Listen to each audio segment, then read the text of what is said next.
So I'm happy to welcome Remzi Bajrami, the co-founder of the Common Planet Foundation and the author of the book Common Planet, A New Game of Life. Hello, Remzi.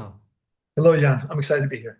So you have developed an alternative economic theory called Creditism. Before we discuss this topic, could you tell us a little bit about yourself, Remzi? Certainly.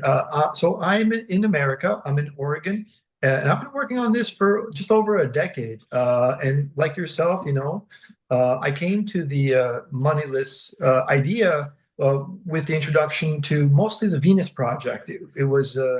I saw the Zeitgeist documentary, and it was introduced to Jacques Fresco, and it was really inspired by his vision, his work, and was also upset at not having already known about him and his work and having heard about it. And so, it's extraordinary the life that he lived and the legacy that he left for us is really impressive. But for my journey, though, Jan, my background's in finance. I spent a lot of my life, trying to think about money and mostly trying to, make as much money as possible. But it was through that documentary that finally got me to ask the question, what is money? Where does it even come from? It's amazing that something so central to our lives, and yet the simplest, question I never asked, and I didn't even know the answer to, like where it comes from, and it's really shocking. And so that began the journey for me. So since how long have you been thinking about a new model of economy? Oh, sure. Well, I mean, really all my life, but in terms of actively seeking alternative solutions and coming up with an alternative was about 10 years ago. Yeah. And so it was exactly 10 years ago when I began to ask, the first question was, can we distribute currency or value to people directly for their contributions instead of it being through debt or, through compulsion and coercion like we have today? And it's interesting that frame, that simple question, began, the development of creditism. Of course, we didn't call it that back then. We only named it that only a couple of years ago. But today, I just read an article by Peter Joseph, the founder, who wrote the Zeitgeist documentary and helped to launch the Zeitgeist and introduced us to the Venus Project. He wrote an article today introducing his idea called integral. And it's interesting because he starts the same kind of thought experiment that we did. What if, we issued time credits to people for their contributions? And so that's where the development of creditism began. So you used to participate in many groups about the possibility of a moneyless society. How has been your thinking of this topic evolve? Yeah, so from the beginning, we were super excited, and my daughter and I, we were about to actually join. At the time, they had a lot of TZM, the Zeitgeist movement chapters all over the world, and we were excited to join our local chapter. And I'm not sure if we ever did or not, but it was through the conversations that we had with each other and through other folks that there was some questions that weren't addressed, and we couldn't seem to answer in that moneyless vision. And so, we had to kind of evolve to try to see if we could come up with something that could answer those questions. And so we did eventually, but it was more or less, asking questions. What would this look like? What would this look like under a moneyless system? And there was some gaps that we just couldn't figure out, unfortunately. And so we had to evolve. We had to try to figure out something, a hybrid, if you will. That's kind of how we see creditism as a hybrid, wherein money still exists, but it isn't the same as the money in today's system. So that's what makes creditism different and unique, is that even the name itself, it can kind of give you a hint in that today money is created as credit. The national government spend it into existence. People are confused and they don't know how that process works. And then the rest of the money is created as debt. Banks basically borrow money into existence at no interest and then lend it to other, players in capitalism at interest. And that's the game that we're playing. So what creditism discovered is that, hey, look, humans invented this wonderful tool of credit, a long time ago, except that we pretend it doesn't exist and that it can only exist in debt form. but it doesn't have to be based as debt at all.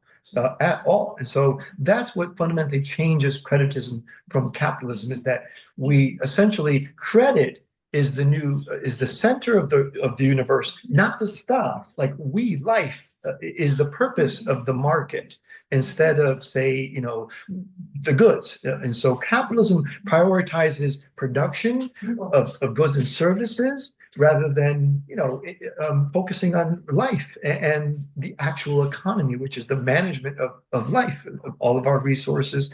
The purpose of the resources is the continuation of life. Yeah, because many groups want a system without money and also without any form of exchange. What is what is your view on this? So, like I mentioned a little bit momentarily, there were some questions that weren't answered in the moneyless view. The multiple groups that we joined, by the way, were obviously other economic, Georgism was one, which is a taxation scheme, and then the game B community was the large one, and those guys were also investigating these kinds of ideas. And there was a split in the community between those individuals who obviously have envisioned what you're referring to as moneyless or a resource-based economy. I mean, if we're being real, all economies are resource-based, right? But the moneyless economy gets closer to that notion. So yeah, all of these groups have these similar searches. We're just trying to discover what system of coordination can work for humans, can work for life. And so that's kind of that's kind of the reason why we joined a lot of these groups is to discover some of these conversations and some of these what other people have discovered and found. And so it's a search for solutions, basically. That's kind of what our path has been the last decade. So on your website, we can read creditism replace traditional debt-based money with a flow credit currency.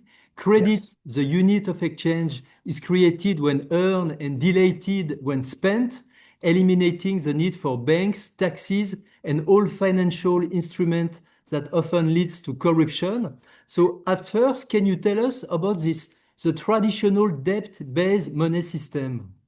Yeah, like I just mentioned. So people aren't aware of how money is currently created and circulated in the game today. Of course, remember the game that we're playing is capitalism, which means that we're playing a game of capturing the resources of the world and exchanging them for their value. And so all money is like a derivative, is based on our past exchanges and continuous exchanges in the market.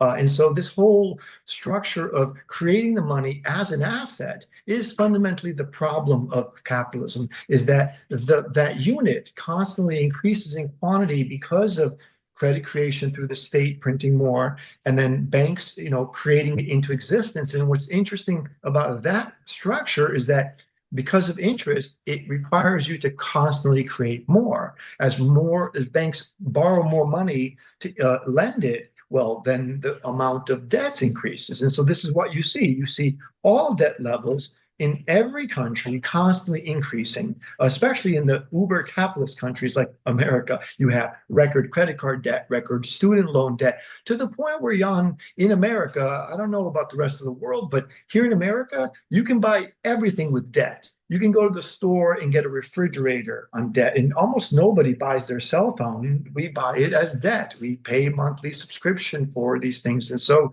the banks, the entire debt-based structure is happy to create the debt for us because they get to collect interest for doing nothing, for simply issuing and controlling, the world's money system supply. And that's just it's a mathematically unstable. Right, it always leads to booms and busts. So we know all the problems of capitalism. We don't have to discuss all of them, but they're almost all universally tied to this money game, this system of how money is created, distributed, and circulates in the game. And it's never going to be able to be made to be sound, stable, especially to be because it's ultimately, what is money? It's a choice-making unit, right? it serves two functions in society. It allows us to choose what we wish to consume and use on a personal level, goods that we need to eat, or clothes that we might want to buy, or cars, etc. But it doesn't. The other part of it is as an asset, we use it to buy and invest. And so that notion of investing is basically making money with money.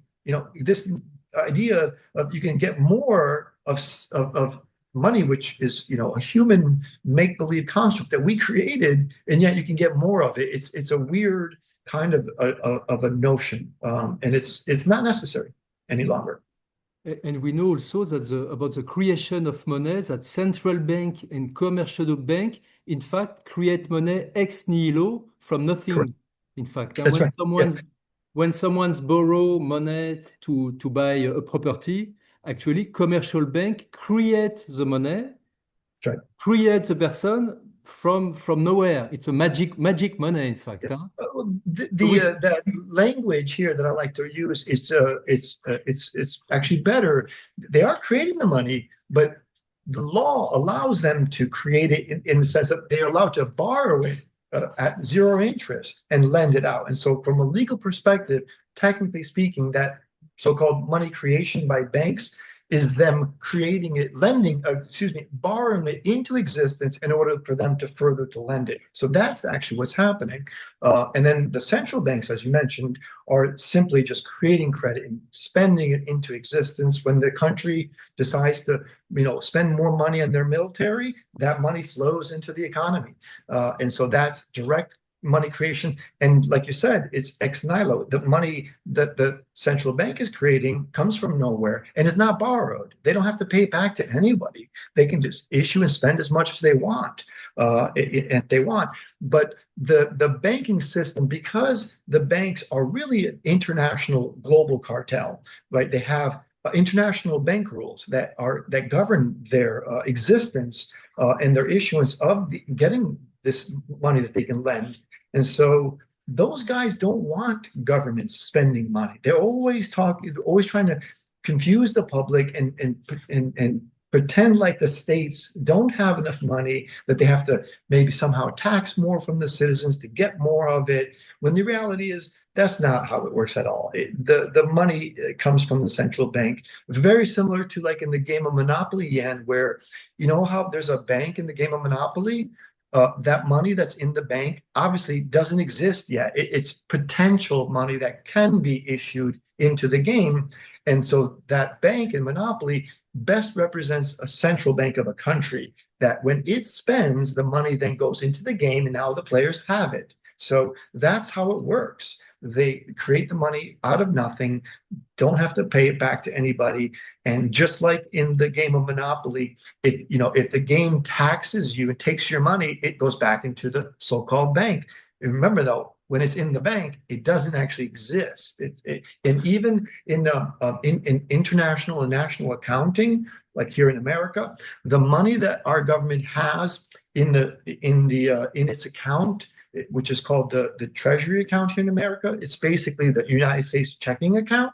It doesn't count that money as part of the money supply because it's not in circulation yet, has not yet been spent. And so when they have it, they don't count it as part. The reason is because that amount is infinite. There is no limit to how much they can spend. It's all depends on what the so-called representatives, are elected people, or selected rather than elected, really, what they decide to spend, and they decide how much to create. So the whole notion of money today is misunderstood, but it's misunderstood for the reason that banks don't want us to understand, because they don't want anyone to know or challenge their power, this great power of being able to borrow money into existence at no interest, but then lend it to others for interest. I mean, they're dealing with leverage here. And so they have a superior advantage. It's risky, right? All leverage is always risky in the market, but But because these entities are limited liabilities, and no one puts all their money into one company, and so the people behind the bank, they're always going to win. The whole structure was designed to confuse us so that we don't know how it works. But I'm not. I'm more interested in talking about what we could do differently than what exists. Of course, that's an interesting conversation as well. But more importantly, I think is for your audience too, is how we can evolve so that we can get on the path to a moneyless society. And like I mentioned, creditism is a hybrid. Not everything in creditism has a price, or and is part of the process of exchange. So there are a lot of things that are free in creditism. And the idea is that we create that creditism can be an organizing system to allow us to become free, to have more and more things of abundance, so that they don't have to have a price, so that they can be free. And so do we ever get to a fully moneyless world with creditism? That's an interesting question. I don't know. But certainly creditism does get us closer to that path, get us closer to that vision. So that's our intent, is to get us to to a world where we don't have to worry about money anymore. It's just because at present, so many of our stress, so much of our problems are due to money, not just the bills, but also identity. People constantly trying to take from us, trick us. It's just too much. There's just too much. The game is just it's just too stressful. It really is. So in your economic system, Remzi, creditism, people work and receive credit. Huh? Tell us more about this. Yeah. So the way we're imagining a better money system, right? And when I say money, by the way, I would like to make this clarification for your audience, because I think it's important. And so when I hear moneyless, I sometimes think of a system like someone saying no votes, like a voteless society. And I have a problem with that. And here's why. Because if money, like what we're doing with creditism, is only a choice-making unit of what you can choose in the market to consume or use, is not a problem. It's only when money becomes a tool of power to command labor, like, as it does in capitalism, like you must do this, otherwise you starve. That element of power, of control, we remove it. If it only becomes a choice-making unit, then it can function, and we can have a organizing money system. But it's those other features of money at present that really dog us, and that we haven't. And it's for that reason we wanted to, the moneyless ideas, just get rid of it, because it doesn't seem to be solvable. However, what creditism discovered is that it's how you distribute the currency that is the key here. And so what we are saying here is we need to stop distributing currency based on our ability to capture the resources of the earth and trade them. The game of capitalism is who can get the oil, the fish, the trees. They get it for free. They didn't buy it. The Saudi Arabians don't buy the oil, right? They just get it for free. And in exchange, we, the rest of society, through embedded in every price and every good in the market, because energy is embedded in everything, we pay money. We're giving them money for free, for nothing, for doing absolutely nothing, but having extracted and hoarded a common resource. And so fundamentally, that's a bad way to distribute money, first of all, because what are you incentivizing? You're incentivizing fighting over who gets these privileged positions of ownership. And then, of course, that leads to more abstraction of ownership claims, not just the resources, but then you own things that are built, like houses or buildings for rent. And then, of course, the money itself as interest. And so you got profit, rent, and interest all going to these ownership class, to these groups of people who actually are not participating in production or creativity at all. They're just collecting money for doing nothing. So what creditism decided is, hey, look, why don't we distribute currency under different conditions in 3 different ways? Number one, as a universal amount. Everyone gets the same amount every month. right? I'm not going to call it basic because we don't know. The answer is, in the three different ways in which creditism proposes to distribute currency to people, we don't know the exact ratios or percentages yet. We still have yet to do modeling and simulations for an optimal starting balance. But even once we kind of do that and figure out what would be optimal to start with, the game over time is going to have to change. The incentive structures of should there be more universal income or less can be modified. And if it is modified, it's okay because it's fair because it applies to everyone in the world in the game. And so you can make these changes. So everyone gets money as a universal flow. And then the second tier is similar to Peter Joseph's new integral proposal. You get money for participation, but we've extended participation beyond the sphere of production. Life itself, learning, playing, those activities that we do with one another, they may not produce a value for other people. Let's say I'm producing a good that's not for myself or not for you, but for the market, for society. Obviously, we've produced value there. We should be recognized for our contribution, our time. That's fine. But likewise, I also believe that we should be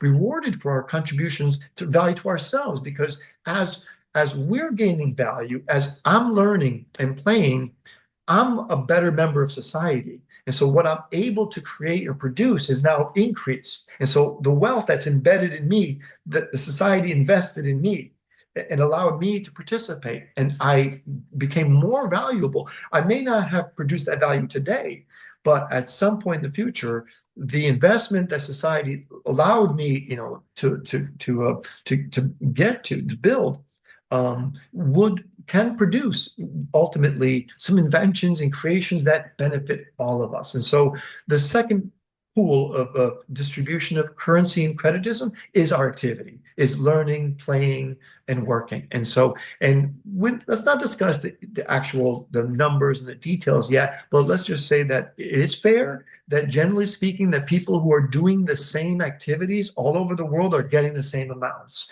And the way that we reconcile the differences in our value creation is this third tier that we call bonus. And so it's similar to capitalism where you have profit, right? But except that here in creditism, we don't just measure your ability of power and exchange, like who has more power in the market to make more profit. That's only one metric. It's not enough of a, all of the value shouldn't go just based on that metric alone. So what we're saying in creditism is that the bonus, the profit metrics should be human and individual, club, co-ops, and community driven. They should decide what is bonus worthy. And we can make these kind of bonus allocations on an annual basis. For example, you can have like different competing industries, like bicycle manufacturers are going to be competing for their bonus metrics, which aren't who's going to sell the most bikes at the highest price, but it could be, for example, who can reduce energy inputs in the production of the bikes, who can make the bikes last longer, who can reduce labor inputs, save us labor, those kinds of metrics. And now all of a sudden we can add human and community driven purposes. And these are constantly changing because as our economy changes, our purposes are going to change, right? What is more important this year may be different than last year. And so that would determine even more currency for those particular members. And so everyone is essentially incentivized to produce and create, but you don't have to. You're not forced. You don't have to work. You don't have to do anything really. The goal here, Jan, is basically to free people, to allow people to self-develop and to co-create together. And so because currency is flowing universally to every individual, every person will have the capacity to be able to choose what to consume and what to use on a personal level. And you ultimately, everyone does participate. Ultimately, people, are going to learn, are going to play, are going to work. We do things. We're not going to just do nothing. That's not possible. There are three ways to get credit. Yeah. Universal income, I will say. Everybody gets An university. Kids also, or when you are an adult, or Yes, even kids? everybody. It's the same in your system, actually. It's the same for All, everybody. It's a from minimum the income. Huh? correct. Yeah. Okay. Then according your contribution, your work, or even Yep. if you play, if you are a kid, for example, you Correct. play, Yes. you're not in Yes. front of the screen every day, you go play with other kid, you get Correct. some credit. Right? The second Yes. way, work Yeah. or playing. Then Yep. a third, if you are a bonus, if you are a champion, a great Yeah. singer, then you have an excellence, All of it. then you All have of it. extra credit, I would say. This is the way. Huh? I So, like that. who create? It's a central bank, I would say, who Yeah. creates those credit directly to the people. Great question. Okay, so it's very similar. This is the beautiful part about creditism is that we all, society allows us to create in that. Okay, so there is no central issuing authority. Think about sports for a moment. Who creates the points in sports? The activity determines the points, but who is actually creating the points?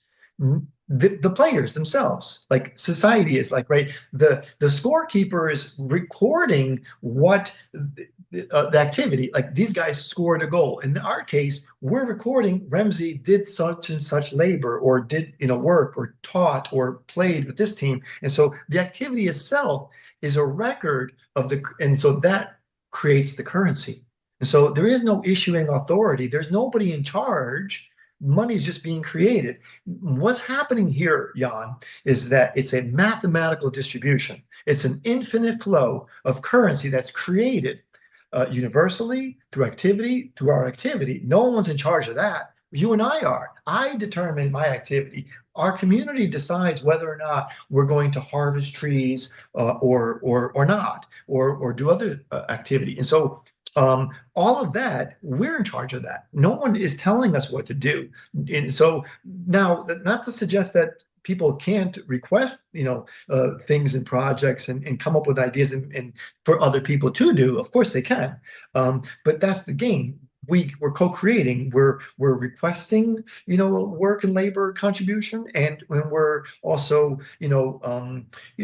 we're also offering and contributing our what. Here's what I can do, and if anyone needs, right? I'm a carpenter. I can build a deck, and so all these become embedded in it. So yeah, that's it. There is no central authority in control of this, and so no one can shut somebody's account down, can take your money, because the money that you're earning here in creditism is a personal credit. It's not exchangeable. You know, you can't just give. I can't give you my personal credit to you because I earned it. It's for me to spend. Now I can buy something from you. Like let's say you bought a laptop from the market with your personal credit. When you do that, your personal credit deletes because you bought the laptop. Now you have the laptop. Now, if I want to buy the laptop from you, I can do that. My credit would flow to you, but it flows to you for that exchange of that good. But I can't just give you money and tell you what to do. I can't say, Jan, if you go dig a hole for me, I'll pay you. No, I can't. Like society will pay you, will recognize your contribution, but I can't command and control you anymore. And so it becomes an interesting, balanced, fair distribution of the money system without anyone ever having to worry about, am I going to have enough money? Yes, you will, Hmm. And so because we create. so when the credit is spent, it disappears in the It does. system. So That is the can you tell us more about this? Yeah, that's the key here. And so, what creditism is essentially saying is that we need to recapture the creation of the currency, the credit, right? And we can through these mathematical distribution mechanisms that we just discussed. But then, in order to keep the system stable, we also have to reclaim our commons. At present, like I mentioned earlier, money is being created and given to these owners for the oil. And then so the money constantly, it's a game of assets and they constantly increase, right? But what's happening in creditism is that the money is being distributed as a choice making unit. But as soon as somebody uses it in the market for lumber, for a laptop, because there's no more owners, the owners have been now eliminated.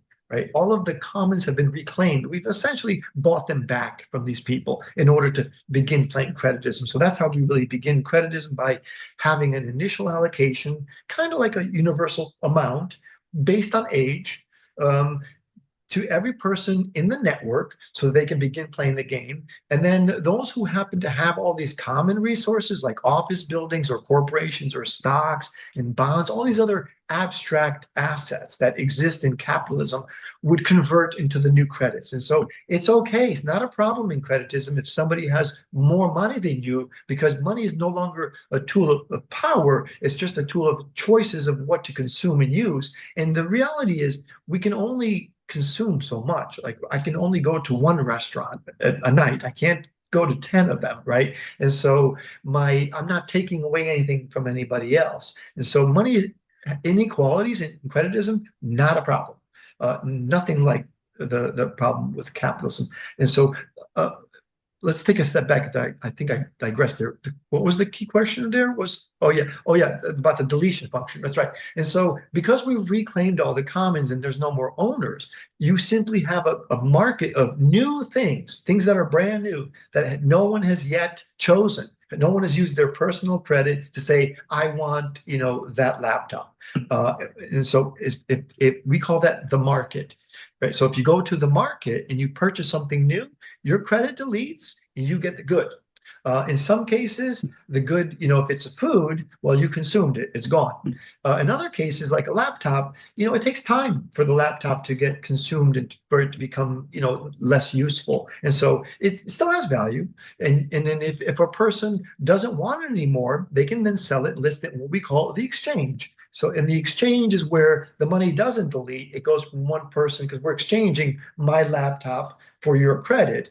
But in the market, there is no owner, and so therefore the credit simply deletes. And so by constantly issuing credits as universal flow, as a labor amount, or the participation amount, and then the bonus amount, the amount of credit that we're creating as a society is simply embedded into the prices of the goods. And so the system constantly stays mathematically stable. Essentially, the same amount of credits that we're creating are being deleted through consumption. And we can never run out of credit, right? Like we are always going to be creating it. And we're always, as humans, there's always going to be exchanges in that we do need to eat. We do need to select things, and so this currency is very much more like a vote in democracy. Like a vote is a choice-making unit for group decisions, group laws, and group economics. And so I see the currency, as a democratic choice-making unit, similar to a vote, but only for goods and services. And so that's how we see it. So what we've designed here is essentially economic democracy.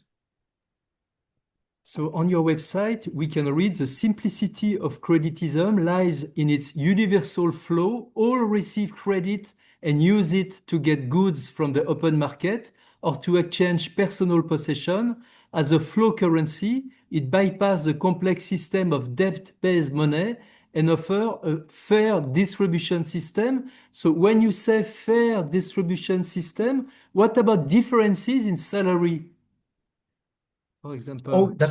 So now we're getting to the details here. And this area is also well developed. So what we have here, what we've developed here, Jan, is our thinking is, remember, is to be fair, to be the same. And so, like I mentioned earlier, if somebody's doing the same activity based on their same, I guess, aptitude, accreditation, then they're going to get the same. So, for example, somebody who's a carpenter, the longer you are a carpenter, the more you make for your time.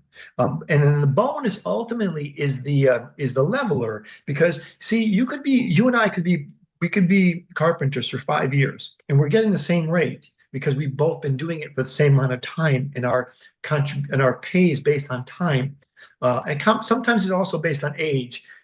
In terms of for children, for learning and playing, they get less because they're kids and they don't have as many expenses. But for adults, we all get the same. based on how much time we do the activity, because usually that kind of shows how expert we are. The more you do something, the more efficient you kind of generally become, the more experienced, the better you are. But in cases where you and I are both carpenters, we've been doing it for 5 years, we're getting the same pay rate, except that the customers like my work better. I'm a little bit more professional. Maybe I'm more efficient. I don't know exactly what the bonus metrics might be there, but if I'm putting in working faster than you with equal quality, then I should probably get a little bit more. And that's where the bonus. That's why the bonus exists, is to reconcile that actual value creation, not just the standard. And so the pay rates are standard and fair and equal, but then the bonus comes in to kind of really allow for the community and customers, et cetera, to really determine who actually won this year, who actually produced the best, which carpenter actually, did quality work. Was it, so that's how we answer that, those differences. But the amounts are the same, and they are equal for the time.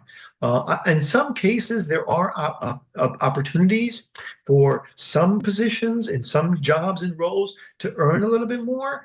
And I don't want to get into the mathematical details to confuse your audience, but in those cases, the co-ops, because these are all member-run co-ops, they're the ones who are choosing, which members and what who to hire. And so in some cases, they can hire people for a little bit more money, but it will make them, in their virtual accounting and their virtual profit and loss for their co-op, it might make them less competitive for the bonuses. And so there's a play there. There's an opportunity for them to pay more where value can be created, and it could cost them if they're not right. If they pay too much labor for somebody, then as a group it might impact their bonus, and so it's bounded. The system is very mathematically smart, and simple, really. I mean, considering we've only been talking about creditism now for less than a half hour. We could talk about capitalism for hours and days, and still be very confused, and as most people in the world are today. But with creditism, it's much more straightforward, and I think. So Ramzi, I will now ask you the same set of questions that I usually ask people in interview. Yeah. So an economy without money will eliminate poverty, injustice, corruption, war, and environmental problems. What factors affect you personally the most, Ramzi? It's probably the same for everybody. The constant stress of having to get more money because of this game of we have enough houses for everybody. These things have already been paid for, and yet they continuously need to be paid more forever for rent and interest. It doesn't seem logical. So the things that impacted me the most in this world, in this game, and probably for everyone, all of us really, is just the stress of having to, find a career, like to limit yourself, to sell yourself to somebody, and so in order to justify your right to exist. And it's really bothers me. So I have been privileged because my background, my family, and their position in the game, and my education. So I've been privileged, but even so, you know, it, it's not something I look forward to. It's not something I want to play anymore. I'm over it. I don't want it anymore. It just doesn't work. I don't see it working for myself, my future. It's not even so much beyond, like you just mentioned there, because it wasn't just the personal stuff. It's the externalities that capitalism talks about. The economic, the ecological. There's no consideration at all for, are we consuming too much of actually managing the resources of the world? Zero. None of that is embedded or comes into uh, question with GDP. GDP doesn't care. They want you to extract more oil. GDP is great for extracting more oil, cutting more trees, getting more fish, and destroying the environment. But what does that tell us about like life in general? Nothing. Like, was wealth produced? Who knows? But certainly GDP ain't going to tell us that. So for me, I think a moneyless society, a resource-based society, would be freedom, and so I can finally live. So how will people live in the world you design? First, what about politics, a common policy organization? Is there still a president? Is there a national assembly of representative or regional or local? What about politics? That's a great question. So politics, I mean, is not going to change, right? Because politics is essentially group decisions. How do we make group decisions of behavior, of laws, and economics on an economic level? We've solved the economic part in creditism quite cleverly in the same ways which we issue a universal flow of credit to individuals. What we've designed in creditism is a universal flow for each community on a local level, on a regional level, and as a global level of its own credit called community credit that it can use to purchase what it needs. It wants to build more roads or more buildings or trains. Schools. Yeah. Yeah, and so that part is solved. Now, in terms of the governance section, there won't be as many rules necessary in this new game because we've eliminated the majority of so-called governance and legal problems of capitalism have a lot to do with of ownership, like who owns what, why, and who lost value. So our court system, our police, all of these institutions, our bureaucracies are so bloated because of these endless, so-called political decisions that we need to make. But creditism kind of removes much of that barrier by having that community credit pool. So the answer is that, Jan, I see governance at a local level, but also at an industrial and industry level as well. We have that, of course, nowadays too. But so it'll be local, regional, and global. You have nested, tiers, and most of the people who are going to be in these councils, these political, governance councils, they're going to get rewarded for their contribution, their time, and their expertise. But and generally, like today, these are going to be people who are volunteering for these positions and or nominated for them. They're voted in. They're recallable. We can always take them out if we don't like them. You can always vote somebody else in. So the whole structure is fluid, and the decisions that they're making are there's multiple, different democratic tools of voting mechanisms that we can also allow individuals within the clubs and the co-ops and the local communities to also have a say. So it's not always going to be the councils or these representatives are making decisions. It's always going to be embedded in the complete architecture of choice making. So everybody's kind of has the opportunity to make these kinds of decisions. But the number of decisions that we need to make are going to be drastically less than what exists today because of the lack, because of the clarity of who owns what in creditism versus today. Everything begins, with ownership. Like it begins, there is no commons, right? In modern society, how are you going to impose limits on oil extraction? When you do, of course, you're making an economic decision as well. You're not just talking about oil or the trees or coal. You're also talking about who's going to get money because of those decisions that you make. That's the problem with capitalism, is that we're basing the money based on the stuff. Get rid of that. No, we eliminate that, and now the governance decisions are easier. Now how much oil we need to extract this year doesn't become economic anymore. It becomes a social question that doesn't impact anyone's livelihood. It doesn't privilege anyone like it does today. Today, you make a decision who can extract oil, not Venezuela, but Saudi Arabia can. Well, you made an economic decision. You're giving them free money, but not them. And so, there's problems there. That means some group of people, small group of people, is making decisions that impact a lot of people economically. Creditism dissolves all of that. And now the decision of resource management is based on what our morals, on what we honestly believe, because it doesn't, I don't get the benefit, I don't win or lose by my decision. If I decide as a group, part of my council, we decide to limit how much oil we extract, it doesn't impact me directly. I mean, to some extent, of course, it does in the market, but not me personally. And so that's what's different about creditism is that we have that that leveler. So what about housing? How is access to housing organized in creditism?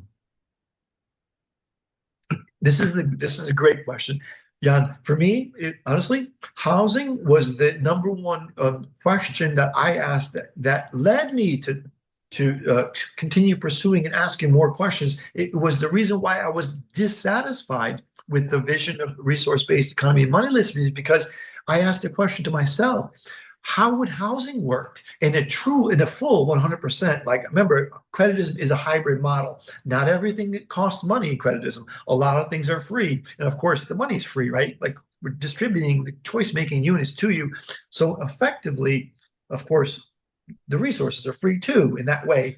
But I couldn't imagine how we would issue housing, how housing would work in a fully moneyless system. So in hybrid model and creditism, how it works is that the way we would begin the game is that homeowners, if you own your house, you're going to exchange all of the assets that you have today, all of the money that you have, all the houses, stocks, businesses, and get more credit. So if you have a house and you own it outright, well, then you're going to get the equivalent value of your house in more credits. And now you own your house for free.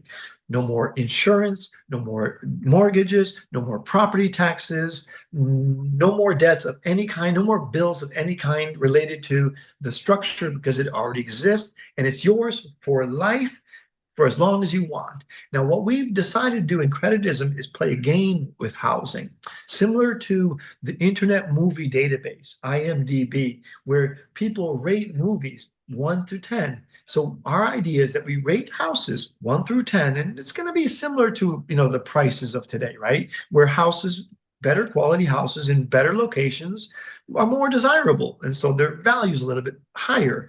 But everyone will have a housing level, and it'll be based on your lived experience to date. And so we can rate all the houses, see what your current rate is, and allow you that opportunity to live in that quality house anywhere in the world. So, but if you rent a house, if you're a landlord and you have multiple houses, to begin creditism, what you would do is you would choose which houses you want as your personal residence, which houses you want as a vacation house, because there is no more renting. There is no more landlords. And so those houses that you no longer want to either have as your primary residence or as a vacation residence, well, then you're gonna have to sell it, so to speak. And then you get more currency for the house that you were renting before, and now you have more credit, and then the renter now gets to live in the house for free.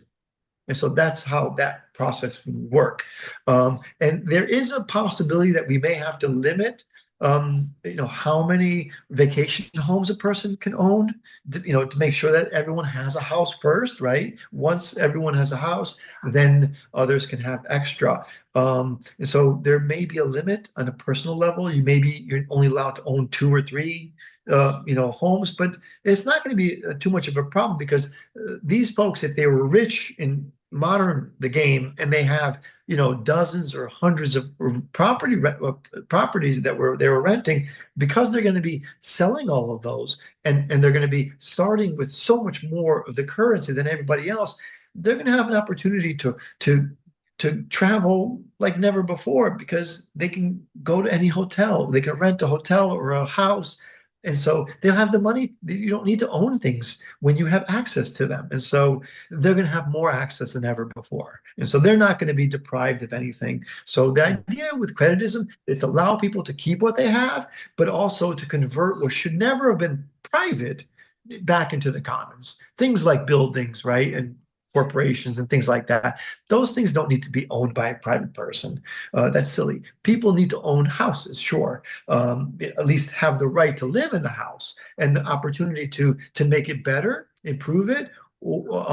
And when they do in creditism, if you improve the house, you build a new roof, you build a new deck or an addition, you pay for the materials and the labor, the costs for that, but your housing level increases. So you don't lose your money. So that if you make the current house that you live in better and you decide to move, then you get to maintain your that status and you can choose a better quality house or at least like for like anywhere in the world that's available. So the idea here with creditism is that you would be allowed to move and live wherever you want, anywhere in the world. As long as the house is available. Like, so if I'm looking to move in a couple of months, I would make that into the application. We're moving. This house will be available. And then I go online and I see what's available for us. And so that process of choices and being able to have at least some semblance of quality control is important, because in a truly fully moneyless world, the notion that everything would be kind of first come, first serve doesn't work with housing, Jan, because what would happen in a structure like that is that people would become trapped. It sounds like ultimate freedom, like everything's free and you can go wherever you want. But the trouble there is that once a person has selected a house, if you've selected a good location, and now all of a sudden, because of opportunities, because of lifestyle changes, because of your friends or family, you need to move, and you want to move to a different city in a different country or wherever. But the problem is that because everything's first come, first serve, the only thing available for you is kind of at the bottom, like nothing great. The quality's not that good. The locations are not ideal. And so your choices end up, ironically, in what sounds like, maximum freedom and maximum choices actually ends up limiting choices and limiting mobility, because once you've found, first come, first serve, the house that you like, it's going to be harder for you to move. But in creditism, no, you get that like for like. You get to build to that quality. You have to earn it, so to speak. But once you do, it's yours forever. And so it makes the opportunity and the ability for people to be mobile and freely move much easier without losing, right? Because even though in a moneyless society there's no money, let's not kid ourselves. There are still resources, there's still access and lifestyles being impacted by our decisions. And if I can't, if I have to lose economically, meaning like if I have to go from this wonderful location, this wonderful house to a crappy location, a crappy house, because all my friends and family moved to another city, and so I have a choice to make now. My life is going to be impacted economically, and so accreditism solves that problem So much better than uh, not. about housing, at the time of transition, Yeah, owners can sell, I will say, their yeah, property to the government, to the state, and exactly. get credit. Yeah, Okay? If they have correct, multiple properties, they can do that.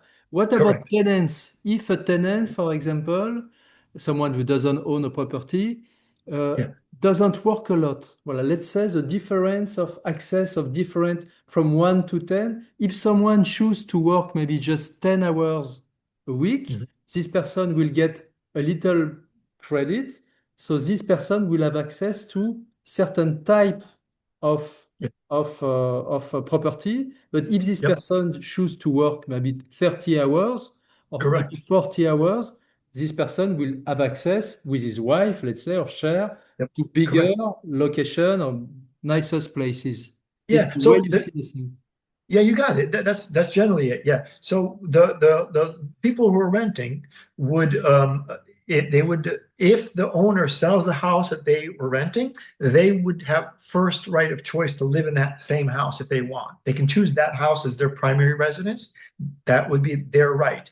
If the owner decides that he wants to keep it as a vacation house, they're going to have to choose something else that's available, and things will be available because like we mentioned, there is ways and incentives to incentivize these landlords as well, even in transition to creditism, to sell, not to hoard, not to keep, because we live in society. Remember, like, just because you may have these things on paper, there what you do is going to impact whether or not people even want to play or work or learn with you, like interact with you. And so all these other the value systems that we have in society, status, etc., are still going to be around. And so these people are going to live in society, and so they're going to want to do the right thing, so to speak. But yeah, you'll be able to in terms of for the renters, it'll be based, again, also based on their past lived experiences, like what have they lived in so far. So generally speaking, Jan, the older a person is, they're going to probably have a little bit of higher housing level to start with. But as you suggested, anyone can earn their way up higher over time by simply working more or contributing more or learning more, whatever it is, to earn more if they wanted. They don't have to, of course. So, But so, but the idea isn't to create a system of competition. It's to create a system of sustenance, of stability, to knowing that you have a place to live. Doesn't matter the quality, because I'll be honest with you, most people, it doesn't matter. Most people don't care. The only reason we care today about housing so much is because for most of us, housing is our biggest investment, right? It's the thing that's the most valuable. And so why do people have mansions? Because it's tied to capitalism, because its value goes up. They don't have a house because as a house, they have a house as a freaking investment, and they happen to live in it. But if you really to choose a house for what you actually need, you'll find you don't need a mansion. Nobody actually would probably want that anymore, because why would you want that when you have the opportunity to have dinners or parties or whatever at the mansion? You don't even need to own it. It's available for you to and your friends and your teams, etc., to use. what is the level of the universal income? People get universal income. If they don't work, do they have enough to have the lowest type of housing, for example, or is it not enough in your system? Is it possible So to not work and just to have the basic type of life? So I it's would say. actually possible to not work and have a good house. It depends on where you started from. Like, so remember, Yeah, because but if we're someone starts learning. from nothing, if someone from start from nothing, let's say Yeah, he's a well, that's a student, great. it Yeah, doesn't work. What about understood. the universal income that Yeah. people get every month? And Mhm. is it enough for living the basic life? Yeah, it's definitely enough for living the base life and more. The idea here, Jan, is that over time to make more and more things kind of free, right? If we can create efficiencies in abundance, the dream of RBE, right? Automate everything, and then the cost, those items would be more plentiful, and then the cost, of course, will be lower. And so, yeah, the person who is making, remember, there is no more. Everyone has a house. It doesn't matter where your housing level is, as low as it is, you still have access choices. You may not have the best choices because your housing level isn't that high, but you get to decide if you want a higher housing level, you can just work more, but you don't have to. No one's, at least you can still live. You still have a house, you still have a place to live. No one will ever take it from you, and it's free. Like, you don't have to pay anything to anyone because the house already exists and it's recorded on the community ledger. The community is going to get more community credit. If they want to purchase more materials and build more houses, they can. And as they do, the houses now exist. Now another human can select it. So there's nobody to pay money to, so having a house, having a place to live and money coming, that's it. That's the basics right there. Like, what more could you want? So how do you imagine, for example, access in the house with electricity and water? For example, you can imagine a free until a certain quota. Then if the person use a lot of electricity and use a lot of water, this person will have to pay more and more credit, for example, to for the people to be sensitive about environment issue, for example. Absolutely. Yeah, no, you got it. See, these are these kinds of questions are kind of intuitive, right? So what we're imagining is what happened here in our community in here in Portland is they send this in our they would send us our utility bills, electric bill, and they would show us how much energy we're spending and using relative in water, how much the community is using. And so you could do in different communities can handle it differently, but you could say the people who use the bottom half of the energy usage free, but people above that you're paying. So now you're incentivizing you to lower that average kind of because everyone's competing to use less. And so, and same thing with water, you don't want to just leave your faucet. If there's no incentives or disincentives, people they may abuse the system. They may leave things on. They may waste energy or waste water, and that's not cool, man. And so, not that necessarily that those things always have to have a price, but to some extent, yeah. If you're abusing it and you're using too much, yeah, those people could pay a little bit more. But that's what's interesting about is providing the people the information, and somehow people are they're already aligned and want to conserve because even without incentive, like our incentives, like I said, is beyond economics sometimes, right? I may not be getting rewarded, for this, but I'm being rewarded because I know I did good. Like I'm conserving energy and that's good for the world. And so that makes me feel good about myself. And that's why I do it. But if you can also do it for the, savings, that's an extra reason. So So yeah, good. now, yes, sorry. Now let's talk about work. How is it organized? Because in the creditism, it's like more you contribute, more you get credit. So in a way that may create a kind of a growing, Do you think that there is a limit? People cannot work more than 30 hours or 40 hours? Because we can imagine that people work a lot, so they produce a lot. It's not so good for environmental issue also. So how do you see how long Hmm. will be the people working a maximum, for example? How do you see the about Well, creditism? that's just it though, Jan. In this model, it isn't just work that collects credit, right? It's also okay. So teaching is that's work. I don't know. I mean, it's fun. It's for the teacher and the pupils. They're all getting money for that. The students are earning for learning. The teachers earning for that's called work. Sure, it's work. So the answer is no, there should not be any limits imposed on any person preventing them from working more if they want. If the society has work or activity, so to speak, if it has activity that people are requesting and the community is requesting, and it's in the job ledger, it's in the job board, then why would it be wrong for one person to volunteer more than others? Nothing wrong with that, I don't think.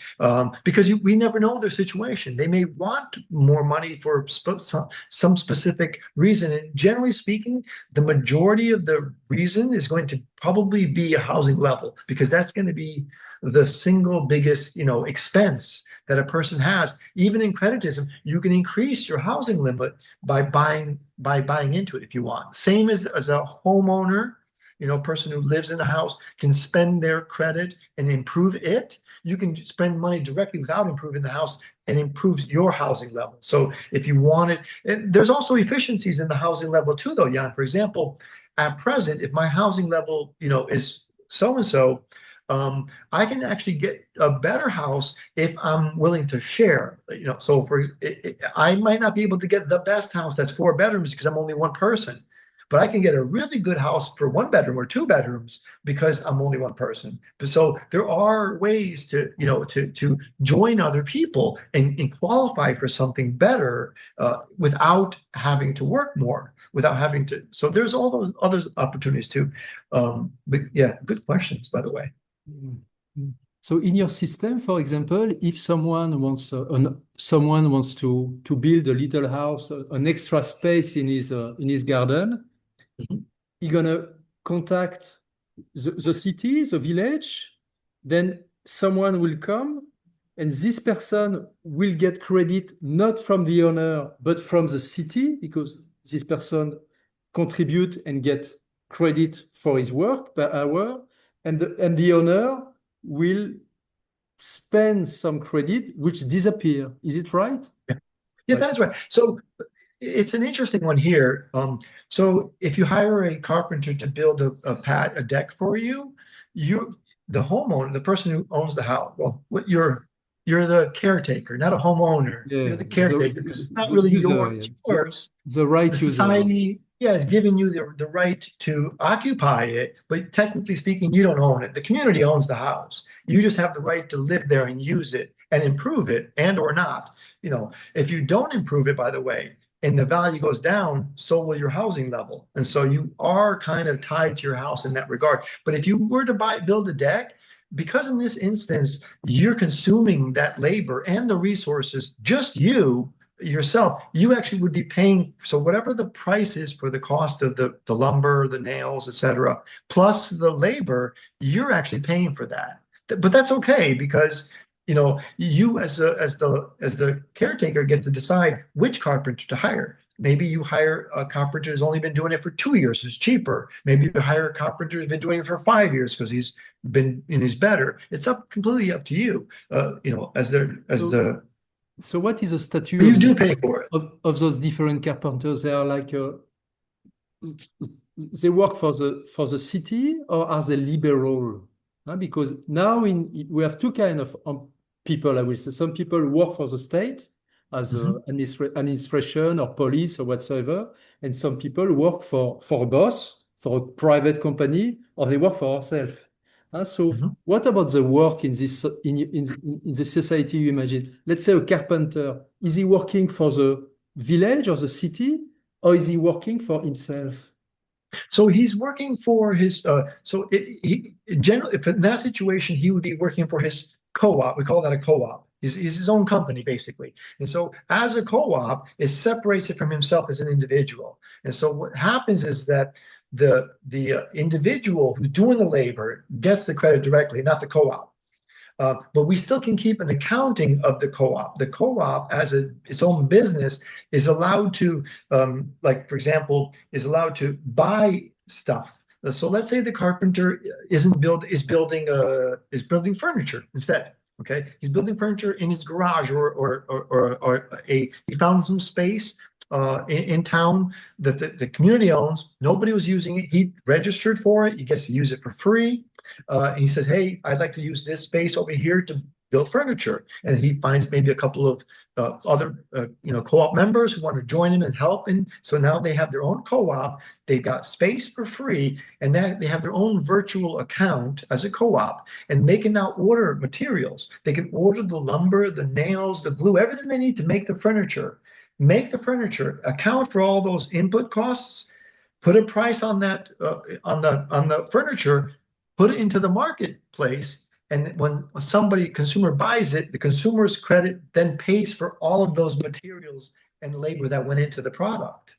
So that's how basically creditism is working. But the co-op itself never has to worry about buying or losing. The members in the co-op will always win because they're always going to get paid for their time, and not just for their time, but they're also potentially going to get bonus at the end of the year. Their furniture may have been, because of the way they worked or how they produced, they can get more, and then they would split it amongst the Yeah, because members. in creditism, there is no profit.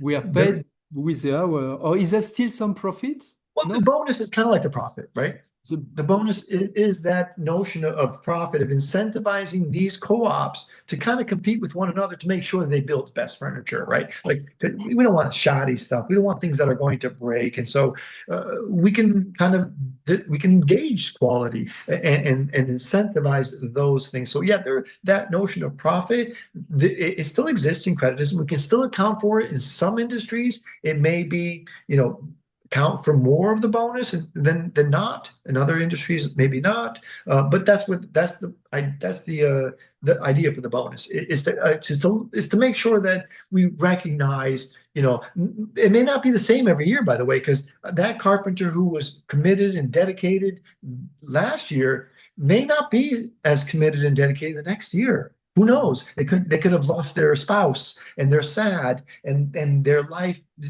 like is drained and they're not and they're going through the motions, but maybe they're not as yeah. quality as So, before. so do you think that in this society, people may choose different activity? For example, Monday, Tuesday, I can choose to be an English teacher, and on Wednesday, I work in the farm because I like to be outside.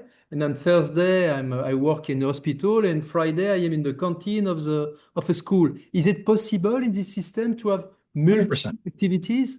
Yeah, that's the dream. That's exactly what is not just possible, but that's exactly what's going to happen. Think of it like this.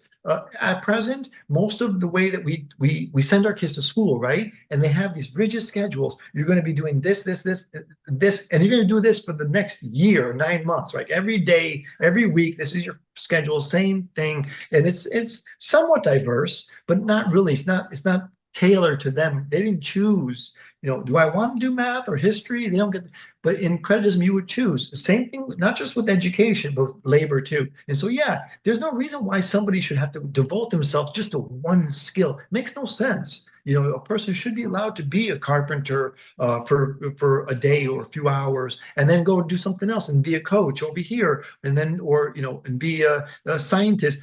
Why? Why can't a person continuously grow, learn, and apply what they're learning, through to the society? It makes no sense to me. Like that's the dream. You just nailed. That's it. Like the ability to be able to, like what Marx, wrote about too, is we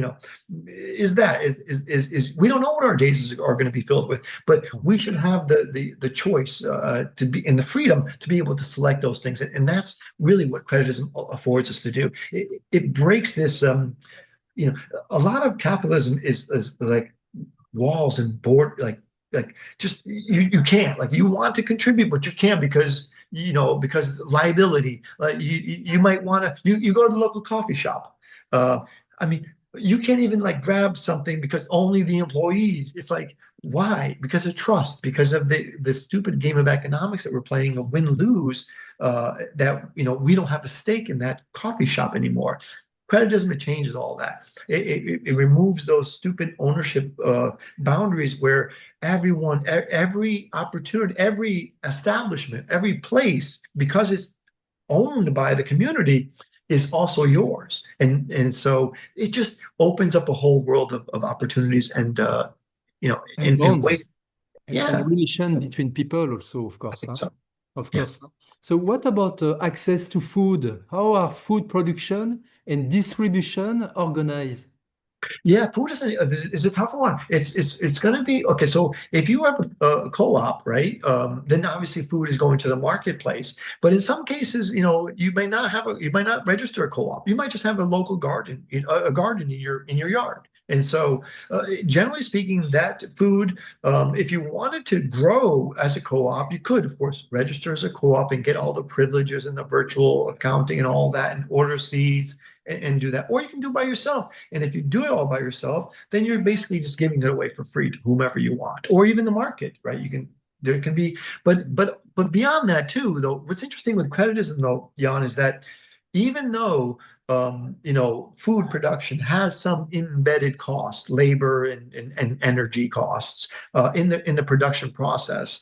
And they don't necessarily need to be reflected in every food item. A community can still make a certain quantity or certain items of food for free if it wants to, because it simply increases. We call this a markup, and this is what capitalism does too. But um, so in creditism, we mark up the prices of the goods to account for all of the credit creation. For example, if it costs labor and energy to build a laptop, but what about all the credit that we gave away for free as a universal, the universal amount? That has to be added somewhere, and so that's called a markup. And so, not everything, they can also be marked down. So some items, especially food, could and should be free in the beginning of the game, and maybe forever. And the goal really should be that a lot of these, especially with food, the goal should be that to make that as quickly as possible, so that we remove that from the game of money, and so make That that means that much. in the grocery, in the shop, there is still prices, but Yeah, you imagine also maybe some type of food, like I would say tomato or salad yeah, or rice, they exactly. are easy to make, they are not rare, they can be maybe free without price. Correct. Then Yeah, other because products like yeah, pineapple or beer or wine sure, exactly. can have a Are a price. little bit higher. Voilà. So you have free Yeah, food, exactly.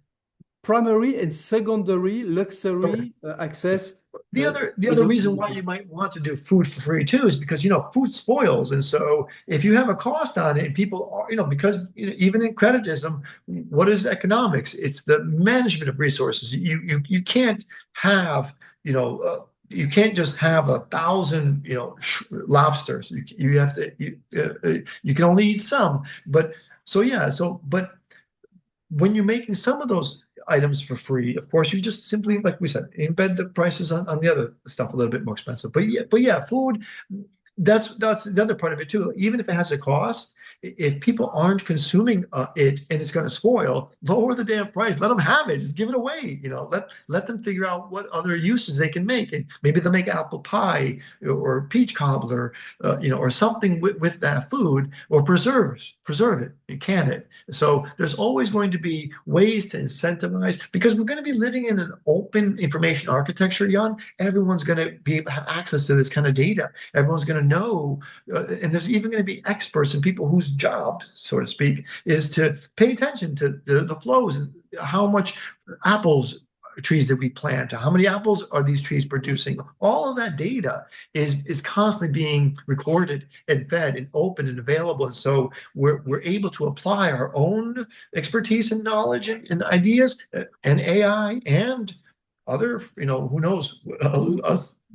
I see when I go to a shop, for example, I can buy some shampoo or anything. I have, let's say, 50 brands of shampoo next to each other.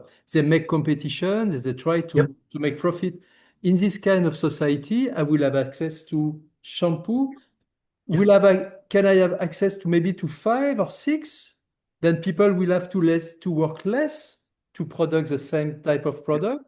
Or is it completely free? If I want to make my own shampoo, I can put them in the shop. How do you imagine We don't. the So with freedom Yeah, to that's produce? just it. Like, so because again, it's open information architecture, you kind of know how are enough shampoos being created. Is the is like the real time data management, the supply chain. So like Amazon's got. I mean, all of that's already kind of, they already know what the kind of supply is. But through a combination of our choices that we are making, that we have made, and our future choices, I can say, hey, next year I'm going to need a new TV or a new car or this. And so we can kind of embed some of that data as well. But yeah, I mean, if not enough people are making shampoos, then it's an opportunity for an enterprising group of people to find some space in their community, or have their community invest in building more space. If you need to build a new factory or new warehouse, you go to your community and say, hey, we don't have enough warehouses, we don't have enough factories. Can we use our community credit to build one, and then we'll use it and we'll make shampoo there. And so at present, all those investment decisions on what to build and what to make are embedded in these profit metrics, and banks will create the money for you to build the factory today, but only if there's a freaking profit. But and regardless of whether or not the people actually need or want the thing, but in creditism, it'll be based on our desires and our The real needs. need, yeah, not on the profit Yeah, only, of yeah, course. Yeah, yeah. yeah. So if there's Um, if there's an opportunity for somebody to fill an empty market, they'll do it. And if again, it's the incentives, right? If whoever does it gets to collect, is going to get bonus. So if you find that a specific industry, a specific product or service isn't being sufficiently met to the needs of the market, you simply increase the amount of bonus for that thing. And so that's it. And so eventually somebody will be like, you know what? It's worth it for me to do that thing now. I'll make more than if I did this. And so then somebody will do it. So yeah, that's why it's important to have incentives and disincentives too, is to create this kind of structure. But you know how it is in these conversations. It's not always money that's the incentive for people to, it's just doing good for the community, like having, serving a need in the community that you can fill, and that you then do fill, even though you get bonus and maybe you get some kind of ceremonies. You didn't do it just for those. You did it also because the way that it makes you feel, how connected you are to the community in society. So I think that's uh, it's going to create a, a system of activity. It's going to drive us to constantly pay attention, constantly, you know, produce more or less. and of course, the food production will be organic, of course, huh? It could be. I mean, we have to transition, right? There are still going to be some factory farming, as we move away from that, probably pretty quickly, because a lot of these people who are doing these kinds of jobs, they're doing it because they don't have many other options. But once you give people a choice, yeah, if we ask, and you have to ask people before we transition to creditism, hey, the job that you're doing, number one, is it necessary? And if it is, if it's important and necessary. And the second question is, would you still continue to do this in creditism? And a lot of people might say no, because they want to break from that stuff and they don't want to, they're done. And so then the third question is, okay, fine. Would you be willing to stay a little bit longer and do that job for the first year and for 1.5 times more credit? And so we can incentivize to keep some stability during the transition until we actually get to a place where it's fully transitioned, and all of the necessary activities are still being done. And so, but we're going to find, at present, Jan, obviously, I mean, fully less than half the population works, right? We got children, elderly, disabled, et cetera. All those people, none of those guys are working. And then even of the ones who are working, I honestly believe fully half the jobs that exist are because of this stupid money game that we're playing. Imagine a world with no banks, no insurance, no more real estate agents, like all of these financialization stuff, all of these Bu- accountants, I will say bullshit job, huh? What we yeah, call. it's Yeah. easily 50%. Easily, like all of those would be gone, disappeared. And so those jobs now, these people are free to contribute their time under actual, real productive stuff that's either beneficial for society or themselves.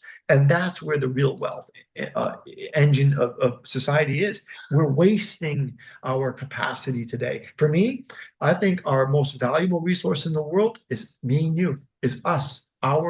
Is humans. And so we're not investing in humans, we're wasting it, man. All this financialized stuff in the stock market, all these people who we're incentivizing the smartest people among us for these stupid jobs when they produce absolutely nothing for the world. It's just a dead end. It's like digging ditches and filling them back up again. What did you make them do? Nothing. They're all abstractions. It's all finance. It's So all garbage. we may think that people will have to work less than now because there is not all those Yeah. we free the production from all those bullfish jobs. Those people can participate in the Yep. production of food and whatsoever. So in a way, people will have to work less. Correct. Well, okay, so we'll be working less, but I think what we'll find is we're going to transition from work to contribution. Like, so we're not going to see learning and playing and teaching and all that as work, because is it? I mean, teachers love teaching. Coaches love coaching. Is it really work? I mean, yes, they're contributing, they're spending their activity, their time, but I think what's going to happen is you're going to have to see less work and more activity, more contributions of that kind, people going to school, more. Why do we stop going to, like, I'm interested in learning more and reading books on philosophy, and I would love to do that, but now it costs money, because so. But meanwhile, in creditism, it would actually be the credit creation activity. You're creating, an incentive for somebody to do that thing, and they want to do it. You just Mm. let them do it. So what about the education of children in the society you imagine, Remzi, the education of children? So, in all of this discussion, again, I want to make it clear that what we're talking about with creditism isn't a designed, like, isn't a blueprint saying you must do this. Every community has to be like this. No, it's more akin to the traffic rules, drive on the right. So you don't have to worry about the flow of the currency. But in terms of how you want your community to develop and behave and produce, that's unknown. That's going to be emergent, right? We want communities to experiment with different ways of organizing, with different governance structures, different decision making, and to learn from one another, and to truly be experimental and democratic in that sense, from the bottom up. And it's at every level, to club level, co-op level, community level, regional level. All of that is happening in experimenting organically. So there are no fixed rules. Yeah, The possibility of democratic systems of distributed choice making, or representatives, all of that is still it's there. We open. still It's open. have, Yeah. yeah, we People still will have choose. you Yeah, still have people will choose hierarchies to some together. Yeah. extent. A co-op could choose to have a leader. Nothing wrong with that, because sometimes you need quick decisions to be made, and you allow one person to make those. That's okay, as long as they're recallable, removable, and if it's truly democratic, and it's truly co-decided, then that's the best we can hope for, the best we can do, and allow them to experiment. And so that's how I see it. Yeah. So what about the education? The kids will still have marks. They will how they will choose. It will be much more free, I That's guess. just it. They will participate in food, maybe like some kind of alternative Yeah. school, like Freinet, Me Montessori, personally, or I want to live in a community that where there is no more kids. There's no differentiation between us and them. Like, if I go to school, I get credit. They go to school, they get credit. And so there's no difference there. Can a kid work? Yeah. Like, at present, of course, there's a reason why we don't want them to work, because the labor market will pay them less. And now they're competing, and now the owners are making more, and it's taking away from my ability to make a living if I have to compete with the child. But in reality, like, some of these things aren't even work. What's wrong with kids working in food production? Nothing. Like, hell, when I was a kid, we grew up in the village. We took out the cows. We did some harvesting and planting. What's wrong with that's not labor? Are you kidding me? That's life. That's living. yeah, That's just, we've made our economic system at present dependent on jobs as the primary way in which people get money. We've had to make these stupid rules of basically forcing the kids yeah. not So to be allowed. we can imagine in the program of kids some theory like geography, mathematics, or whatsoever. Then also practice to learn cooking, to learn farming, to understand Yeah. So, buildings, so to create passion and so vocation to answer later your question, on. Jan, look, that's just it. Like, it's not up to you and I. every community, some communities may experiment and say, hey, it's better to have a standard education system for, say, the first 5 years, making sure they all know these basics. Okay, and others may do it differently, but that's not for us to decide. There is no right or wrong answer here. And because we don't know what developmental path from a perspective of education, which is also an interaction with other community members, right? Other people in your society. We don't know what's going to produce the most creative or the most productive or the most value producing person. There's no such thing. Like, you're human. Your job is just to live and learn and co-create and co-develop, and that's it. Just play. Play, develop, work. But there is no formula. There is, and so I imagine every community is going to be doing things kind of like today, where there are some schools out there that are different, some private schools that have a different kind of curriculum that do teach kids, farming and that kind of stuff. And so when it comes to education, what creditism says is that there needs to be maximum experimentation and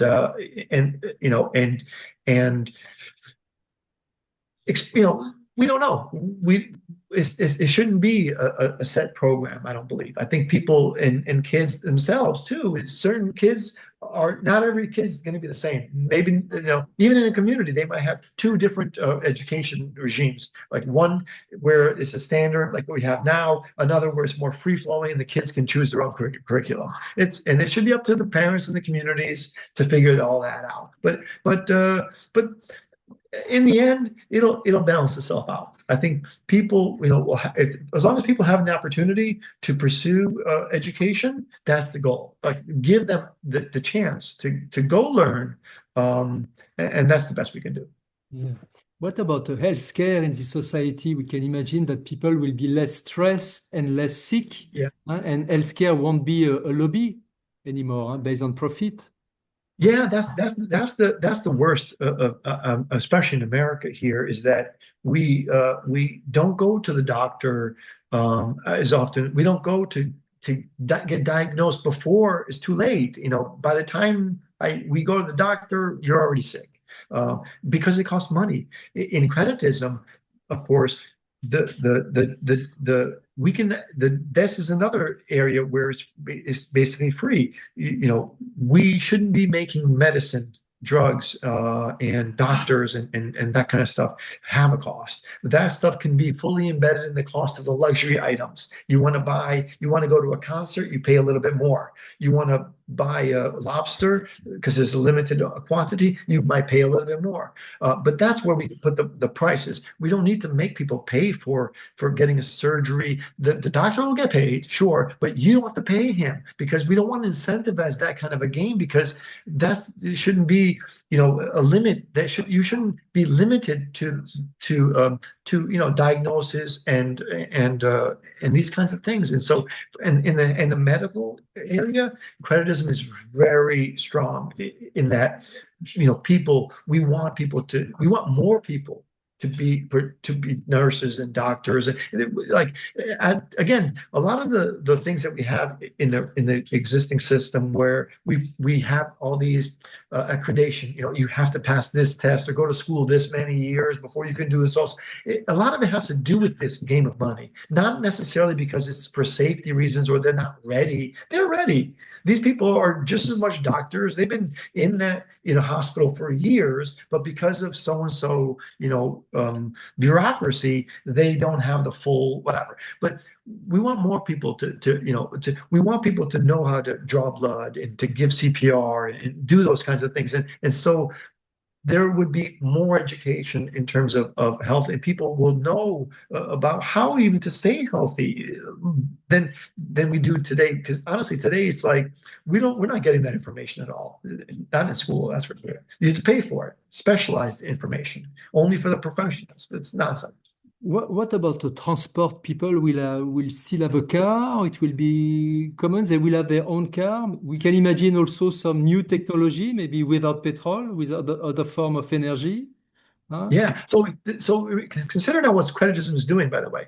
What's happening in creditism is because it's creating currency directly to communities. The communities over time are going to be using their currency to purchase more and more stuff for the community. So it's possible over time the communities will they would probably invest better infrastructure to make cities, walkable, bikeable, mass transit, better trains, and those kinds of transport, maybe electric scooters or other, electric buses, etc., and cars too. Cars, if we can get to the dream of driverless cars, autonomous cars, then they could be city owned, where now nobody has to pay for the car anymore, and you request a car, it knows your schedule, it knows that you're going to leave home at 8 o'clock, you're going to leave, and so it comes to your driveway, at 7:55, all these things, and so we can eliminate all those parking lots, all those parking garages, all and all the cars that are in traffic. You see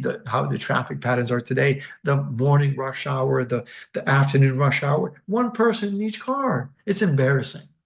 So anyway, so transportation is going to be completely revolutionized in creditism because the ownership structure is revolutionized, and so we no longer are going to have these.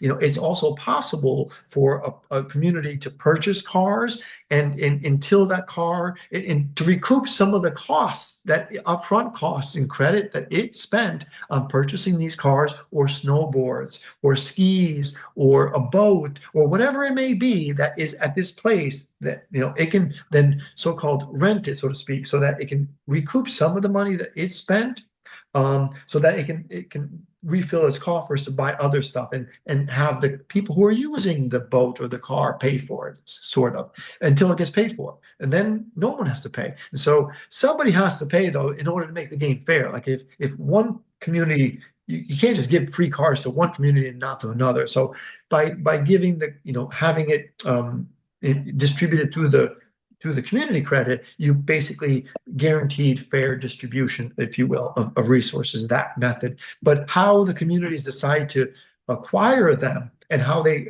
decide to account for them and charge is going to be open. But yeah, I see cars as being more communal, as becoming more and more one of those things where we don't care anymore. We're not going to be interested in having your own car, as long because no one is what you're interested in is being able to go from point A to point B. Having access, having mobility is what you want. The car, for some people, yeah, they're gonna still want cars, and and they're gonna like that. That's fine. They can do all that. But for the rest of us, we just want transportation, right? We just want to So, get someplace. so now the important question, how can this be done? What is your vision for the transition, Remzi? Yeah, this is what we're launching. By the way, like next week, literally, is our vision for the transition. Is some of those that I mentioned earlier, right? But how we're going to build this, Jan, is we're going to build a planetary application, a membership.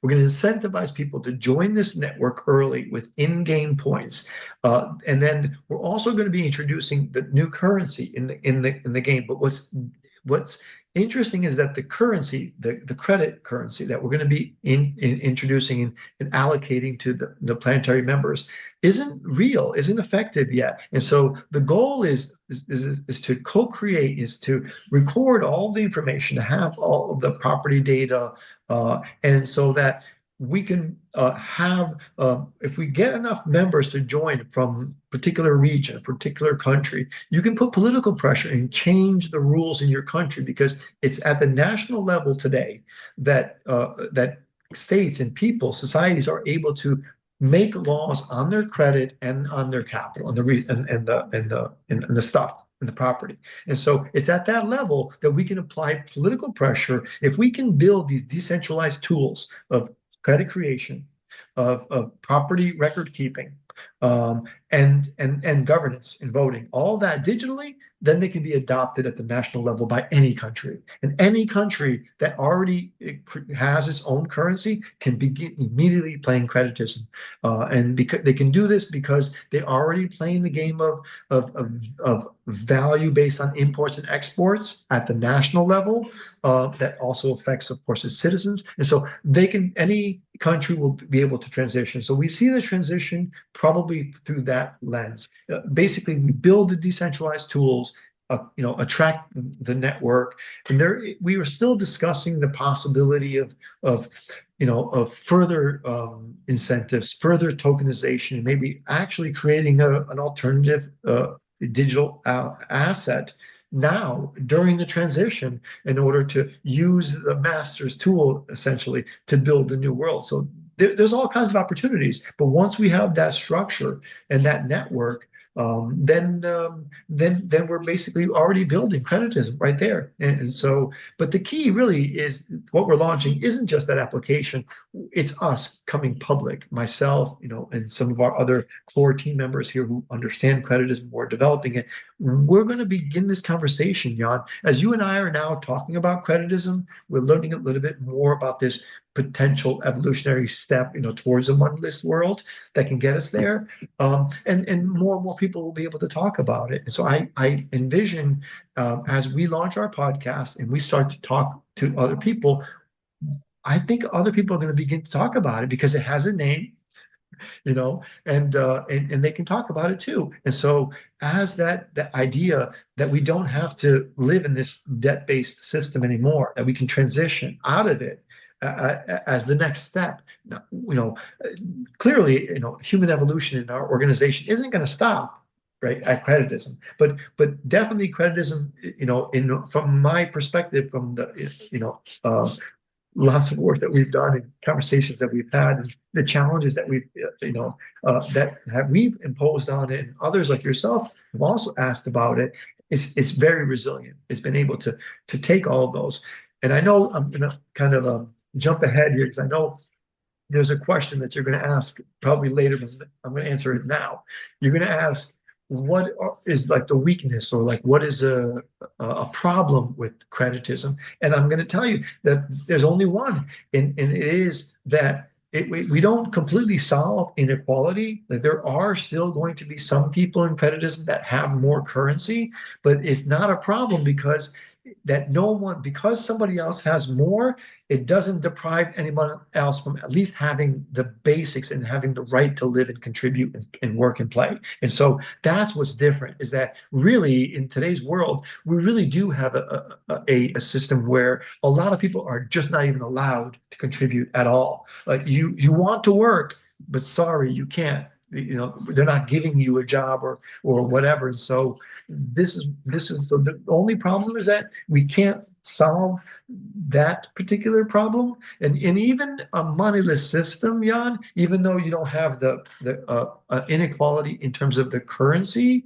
in a moneyless world, you're going to still have inequalities in other value games and status. And so just because we got rid of money, it doesn't mean that you haven't changed who has privileges and access or control or decisions over certain parts of our lives, certain resources or shared resources. And so there is no perfect, right?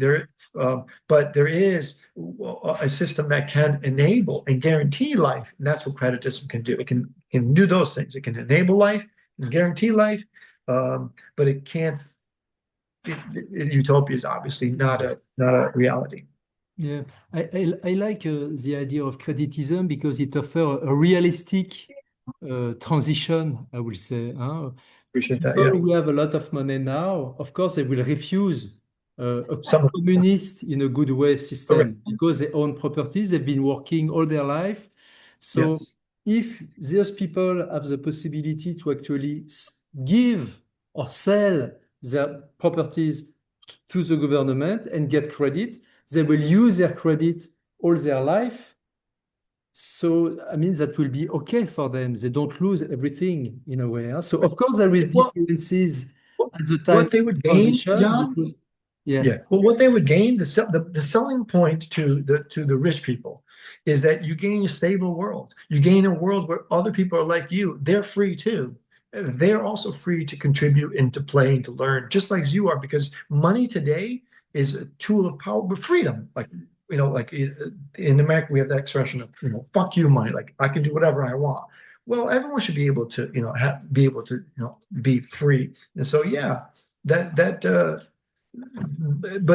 so it's the stability, and of course the finally we can manage the ecological problem, right? We can pay attention to what we're actually doing to the world, and we can account for those, and so we can put some controls on our resource consumption of some goods that are not plentiful, and resources that we have to conserve. And so what's good for them is that it would give them, like, even for them, imagine never having to worry about somebody stealing from you, robbing you, or kidnapping you, or like, the richer you are in capitalism, and especially if people and famous, if you're rich and famous in capitalism, it's terrible because you have no privacy. You have no, you're always scared. You always have to have security. You'll constantly have to look over your shoulder. Is somebody gonna, kidnap my kids? Is somebody gonna try to, rip me off? It's like, it's constant. It's all these negative things that also impact these rich people. They're not immune to these things. Even your opinion and morals are perverted and not yours. And think of Elon Musk, supposedly the richest person in the world. Of course, that's a lie because secret bank accounts exist. How can you say he's the richest when you're not counting all the money? Anyway, so he's certainly not the richest. The Saudi family is much richer than him. But Musk, because we live in this game of incentives and power, he has to be careful what he says. He can't truly attack the Saudis because they can just kill you. They have all the money in the world. They'll just hire somebody and kill you, man. How do you think these guys are operating at the national level? Putin and his gang.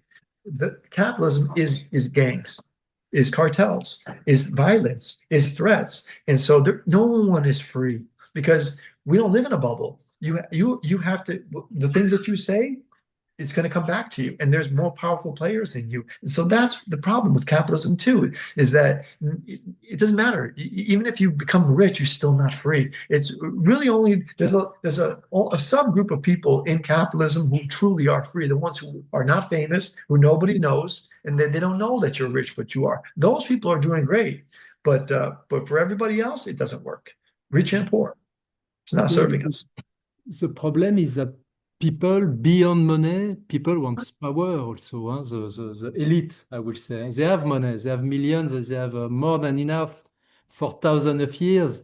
So what they Yeah, look for is power over other people. Huh? no, So that's don't the you problem. think that Yeah. this new type of economy is also connected to a new consciousness, maybe for people to be more for brotherhood and Yeah, not in power, moving to love well, because, instead well, okay, of so power?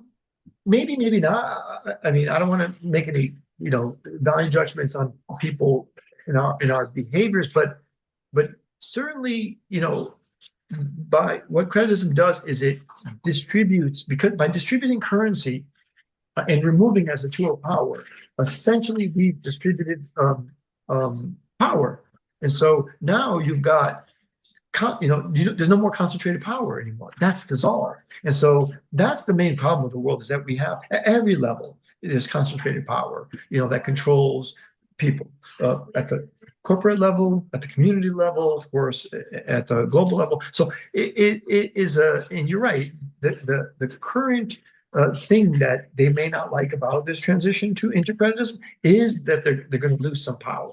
But what they get in return, of course, is a viable, stable system that can lead us out of this potentially, ecological problem that we have. Some of these people may not care because it's not going to impact their lives. They're going to die before the world no longer supports life. But for the rest of us, we want a world that supports life. And so that is a big concern of mine, right?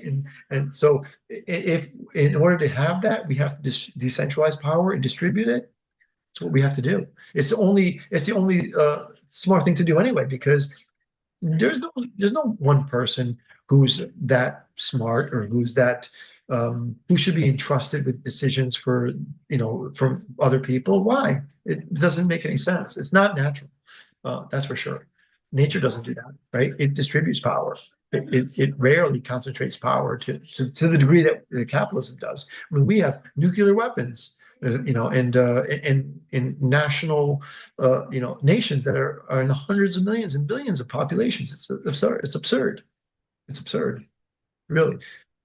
I'm not saying it's going to be easy to transition to creditism. Of course not. It'll be challenging for sure. But what's interesting though about this transition, though, Jan, is that it's just information what we're dealing with here. It's just an organization, a way to organize a system. And so by mathematically distributing the currency, it guarantees that everyone has access mathematically to the resources of the world. And so by doing that, you solve that economic calculation problem, the distribution problem, the power problems. It solves really a myriad of problems, a lot of problems.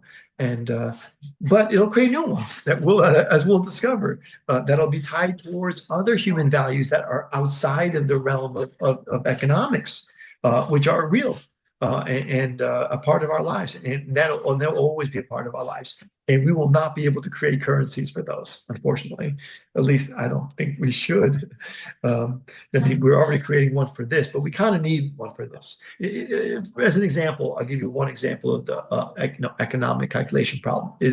So we've decided to extract this much aluminum a year. That's safe. Okay, so what are we going to do with that aluminum? Are we going to make bikes? Are we going to make cars, laptops, nails? Like, where is that aluminum going to go to produce? Like, who makes these decisions, right?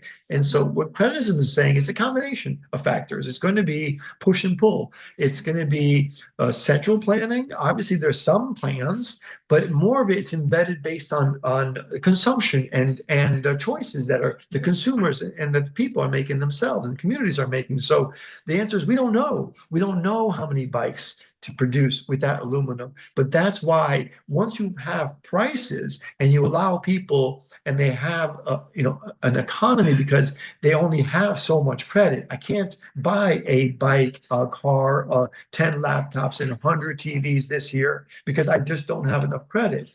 For the obvious reasons that the market can't possibly produce that much for everyone anyways, right? So there's going to be those kinds of natural limits. And so that's what creditism does really good, is it allows for that, the allocation of resources to still have what the capitalists promise we have today, which we don't, an actual free market where the producers and the consumers are in charge. They're directly in charge of what to produce and what to consume, not some central plan, not some government or agencies or banks as we have today. And so a lot of those decisions on what is produced, Jan, is in the hands of the capitalists and banks. And that we really need to make the market more free in that regard. And that's what capitalism. So I like to tell people that creditism is basically the best of communism and capitalism, taking the best pieces of it. A lot of people you may have heard the expressions, from communists. The world has never really had real communism. And then likewise with the libertarians here in America, they'll say the world has never really had capitalism. They're referring to something specific within those plans, not the whole thing. With capitalism, they're talking about the engine of productivity and creation, the so-called entrepreneurs, right? But they ignore the landlords, they ignore the rent seekers, the banks, and the people who captured the commons. They forget all about all that. They only focus on the person who's producing in the business. And of course, that activity is value creation, but the rest of it isn't. And so what creditism does is it focuses on that, rewards creativity, production, and all that, but there's no ownership. There's nobody getting something for doing nothing that others aren't. Like the universal flow, the getting something for doing nothing, we all get that. So that's the same. It's all fair. But in capitalism, only some people, Saudi Arabia, they get $1 billion a day. from selling their oil. It's our oil that they're selling. They're getting free money every single day for doing nothing. And only them. Well, and others who have oil. But the point being is that that's a small select group of people at present. But the capitalists never acknowledge that. They'll never talk about that. They only ever talk about entrepreneurs and the business people, the job creators. But they never talk about the leeches, the rent seekers, the ones who are, extracting the interest and the profit from doing nothing. They don't talk about those guys, unfortunately.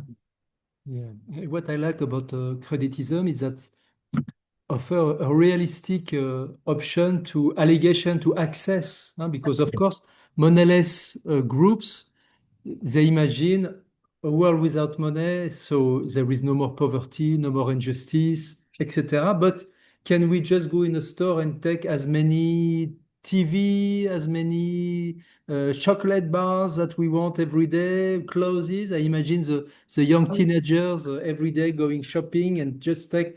Is it a kind of society that will, or do we, well, as the Yeah. allegation, the Well, that's access, the how do we trouble. regulate? It's a Yeah. difficulty. And of course, a way of exchange. Yes. I That like that's the creditism because there is a way of exchange. You contribute, you get more, you have a better access to housing.